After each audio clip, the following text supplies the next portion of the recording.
Part digital, part film, part time. 529 Films.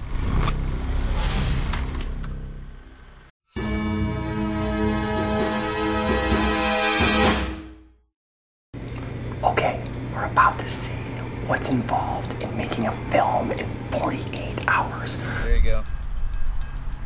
And action. Sam!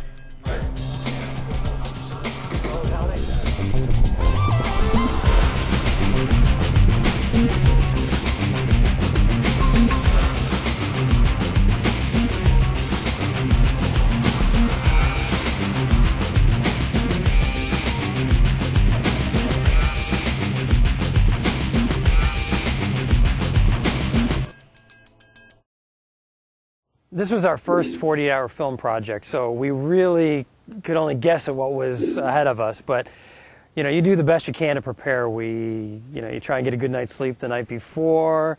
Being in a 48-hour film project, I was actually more excited than anything, but I wasn't quite sure what to expect either.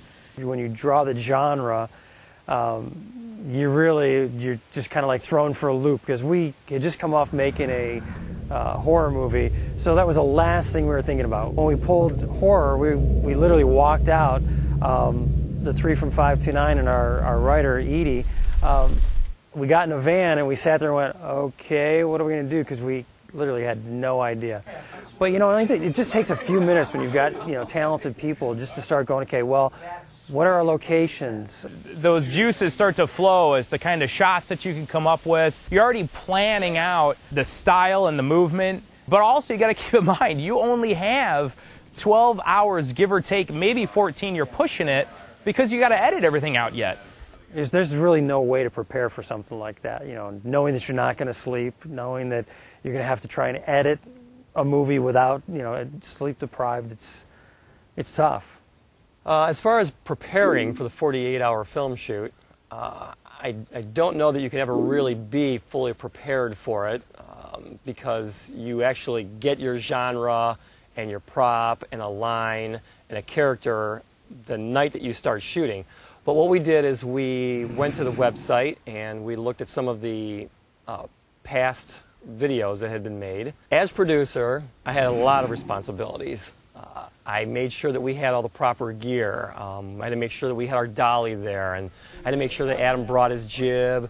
We had several locations kind of planned and things like that, but once you start trying to come up with an idea on the fly like that, it literally became, Adam said, oh, I've got a family member who's got, a barn, and we talked about, well, let's just have a monster outside the barn that we don't see, and then we said, well, we've got these characters, and we started giving them the parts. It just became apparent that Al was going to be Don Denver. He just fit the role, and we knew that Rick Montgomery could play the deranged maniac, as it were.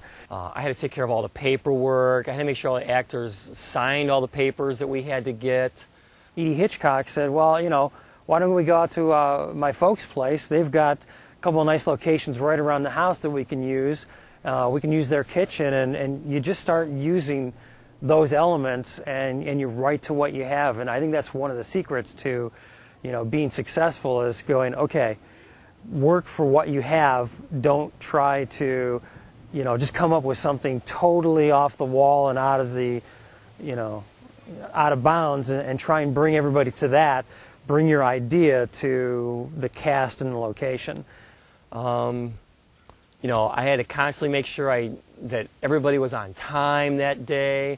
We did not move very far from morning to evening, and I think that was a critical aspect to be able to get this project done. But we had to shoot in the woods, and we were shooting in a pond where the one actor gets killed. He's actually on an island, so we actually had to boat over to the island. At one point I was literally shoulder deep in water, shooting, and my whole fear the whole time was, if I tip over, not that the camera gets ruined, but I lost the tape. And that, Andy was getting his job done. I mean, he's a good director, don't get me wrong. He's a great director, but you got to keep him on task. As far as shooting, the trick on that is just kind of planning the day out. You know what shots you want. You've got your script. So you really have to concentrate on quality shots and one or two takes of everything, or you're going to be in a lot of trouble time-wise. You know, you have to know how long your shots are going to take you, at least in an area. You say, okay, we're going to shoot at the pond and we're going to kill this first victim, and it's going to take us an hour and a half, and then we're going to move over into the woods and we're going to kill this victim, and it should only take us an hour to do that. We always had somebody yelling out the time, and then we knew we had to move on. Even if we knew we wanted one or two more shots, got to move on, you know. So it was great to have a second camera person, David Jeffries, very talented young man. Basically, when it comes down to it, I was probably the most integral part of this team. But, you know, Andy gets the credit for the editing, and, you know, Adam gets credit for cinematographer, even though I kind of had to babysit this whole thing. It's just a matter of funneling all this stuff into your end product, and that's basically just comes down to, you know, movie making. Making a film is having the vision and knowing how to work towards reaching that vision.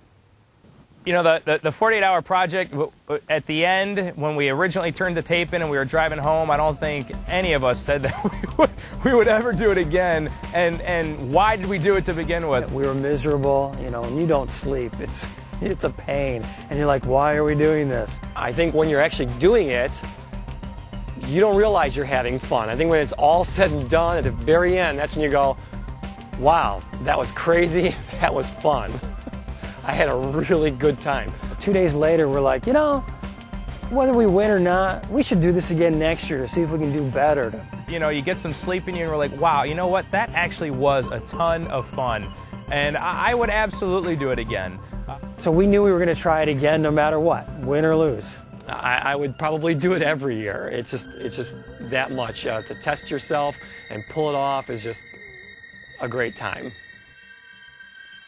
You're here, there's nothing I fear, and I know that my heart will go on.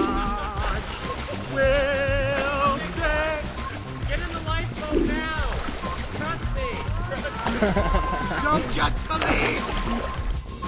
lead. I would definitely have to say that I probably guided everybody at one point or another.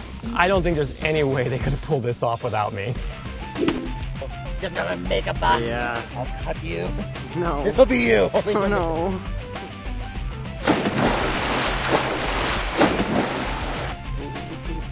I have a really small head.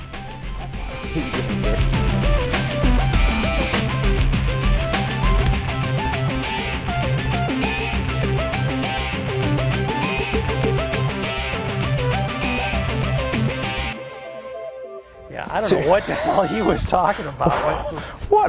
Yeah, sure, man. What a moron. I mean, get me tapes, push the record button? Dude, what's that got to do with anything anyway? I don't know. It's not like he was that much of a help.